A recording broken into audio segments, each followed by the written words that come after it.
किसी गांव में एक किसान रहता था। उसके 2 बेटे थे और एक बेटी थी। मोहन, मदन और श्यामा तीनों हर रोज़ गांव के बाहर स्थित स्कूल में पढ़ने जाते थे। किसान अपने तीनों बच्चों को बहुत प्यार करता था। उसका सपना था कि उसके तीनों बच्चे पढ़ लिख कर अच्छे और बड़े आदमी बनें। तीनों बच्चों को नारियल के लड्डू बहुत पसंद थे, इसीलिए माँ ने घर पर ही नारियल के लड्डू बनाकर रख दिए थे और रोज़ स्कूल जाते समय उन्हें एक एक लड्डू दिया करती थी। माँ ने तीनों बच्चों को समझाया था कि उन्हें हर रोज़ सिर्फ एक ही लड्डू मिलेंगे। एक से ज़्यादा लड्डू रोज़ खाना सेहत के लिए हानिकारक हो सकता है। माँ ने उन्हें ऐसा डराने के लिए कहा था ताकि लड्डू ज़्यादा समय तक चलें, कुछ ही दिनों में ख़त्म ना हो जाएं। एक दिन घर पर कुछ मेहमान आए, उनको लड्डू देने के लिए। जब माँ ने लड्डू का डिब्बा खोला तो वह दंग रह गई। उसमें से आधे से अधिक लड्डू गायब थे। माँ तुरंत समझ गई कि उसके बच्चे लड्डू चोरी करके खा रहे हैं। माँ ने ये बात किसान को बताई। किसान को यह बात सुनकर बहुत दुख हुआ। वह इतनी मेहनत करके अपने बच्चों को पढ़ा लिखा रहा था। उसके बच्चे यदि चोरी जैसा गलत काम करना सीख रहे हैं तो उसके लिए बड़े शर्म और दुख की बात है। किसान के लिए यह पता लगाना बहुत मुश्किल था कि उसका कौन सा बच्चा लड्डू चोरी करके खा रहा है। फिर अचानक किसान को एक तरकीब सूझी। उसने अपनी पत्नी को समझाया कि नारियल के लड्डू में नीम के पत्तों का रस मिला दें।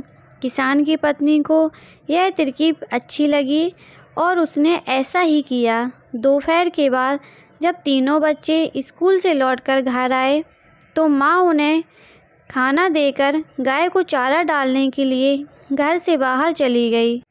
कुछ ही समय बाद किसान का दूसरा बेटा यानी मदन घर के मुख्य द्वार पर आया। उसने दरवाजे पर ही सब खाया पिया उलट दिया। मोहन का चेहरा उतरा हुआ था और आँखों से खूब पानी बह रहा था। तभी किसान और उसकी पत्नी भी घर के मुख्य दरवाजे पर पहुंच गए।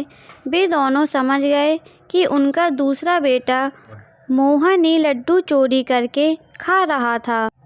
माँ ने पानी से मोहन का मुँह साफ कराया और उसे घर के अंदर ले गई। किसान ने बड़े बेटे मोहन और छोटी बेटी श्यामा को मदन की करतूत बताई।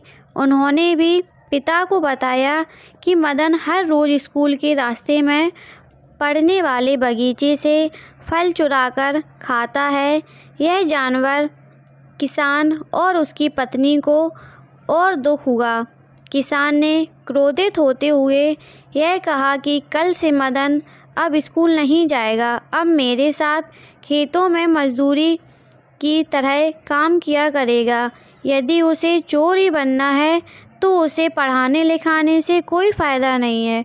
इधर मदन की रो रो कर हालत ख़राब थी। उसको अपनी गलती का एहसास हो चुका था। उसने अपनी गलती स्वीकार कर ली। मदन ने अपने माता पिता से माफ़ी मांगते हुए कहा कि वह आगे से कभी ऐसा गलत काम नहीं करेगा। पिता ने उसे समझाते हुए कहा, देखो बेटा, चोरी करोगे तो अपमान ही मिलेगा।